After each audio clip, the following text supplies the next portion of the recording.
This is a Bible reading of the Tree of Life version. Luke chapter 6, Shabbat in the grain fields. Now during Shabbat, Yeshua was passing through the grain fields, as his disciples were picking and eating heads of grains, rubbing them in their hands. But some of the Pharisees said, "Why are you doing what is not permitted on Shabbat?" Then he answered them. Yeshua said, "Haven't you read what David did when he was hungry, and those with him? How he entered into the house of God, took and ate the showbread, which only the Kohanim are permitted to eat, and even gave it to those with him. He said to them, 'The Son of Man is Lord of Shabbat.'" Shabbat controversy in the synagogue. On a different Shabbat, Yeshua entered the synagogue and was teaching. A man was there, whose right hand was paralyzed. But closely watching him were the Torah scholars and Pharisees to see if he heals on Shabbat, so that he might find grounds to accuse him. But he knew their opinions and said to the man with the paralyzed hand, "Get up and stand in our midst." And getting up, the man stood. Yeshua said to them, "I ask you, is it permitted on Shabbat to do good or to do evil, to save or destroy a life?" Then looking around at everyone, he said to the man, "Stretch out your hand." The man did, and his hand was restored.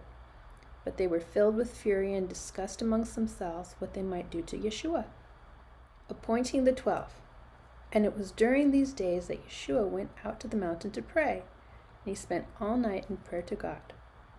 When the day came, he called his disciples, choosing among them 12, whom he also named emissaries: Simon, whom he had also named Peter, Andrew and his brother, and Jacob and John, and Philip and Bartholomew, and Matthew and Thomas, Jacob the son of Alphaeus, Simon who was called the Zealot, Judah the son of Jacob, and Judah Keenrod, who became a traitor.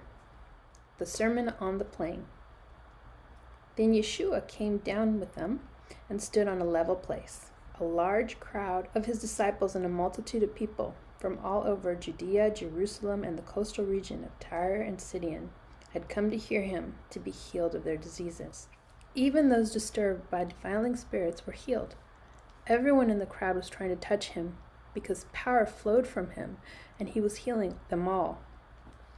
And looking up at his disciples, he said, "Blessed are you who are poor, for yours is the kingdom of God. Blessed are you who hunger now, for you shall be satisfied. Blessed are you who weep now, for you shall laugh. Blessed are you when the people hate you, and when they exclude you, and revile you, and spurn your name as evil on account of the Son of Man. Rejoice on that day. Jump for joy, for behold, your reward is great in heaven, for their fathers used to treat the prophets the same way. But woe to you who are rich, for you are receiving your comfort in full. Woe to you who are full, for you shall be hungry. Woe to you who are laughing now, for you shall mourn and weep. Woe to you when all men speak well of you, for their fathers used to treat the false prophets the same way. But I say to you who are listening, love your enemies, and do good to those who hate you. Bless those who curse you. Pray for the ones who mistreat you. To the one who strikes you on the cheek, also offer the other also. And from the one who takes your cloak, do not hold back your shirt. Give to everyone who asks you, and whoever takes something of yours, make no demand upon him. Do to others as you would have them do to you. If you love those who love you, what credit is that to you? For even sinners love those who love them. And if you do good to those who are doing good to you, what credit is that to you? Even sinners do this.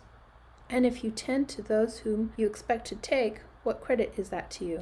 Even sinners lend to sinners in order to receive the same back.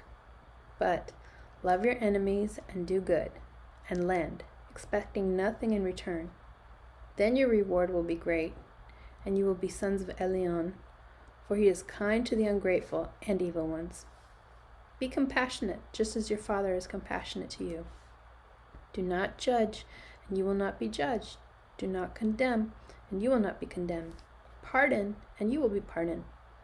Give, and it will be given to you.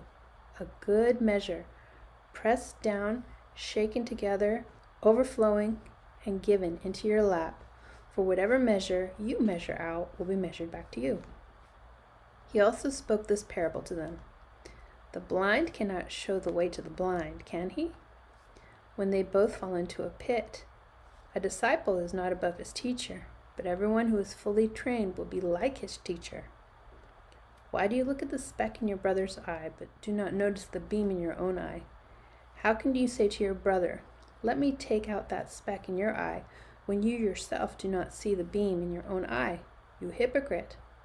First, take out the beam in your own eye, and then you will see clearly the speck in your brother's eye to take it out. For there is no good tree that produces rotten fruit, nor, again, does a rotten tree produce good fruit.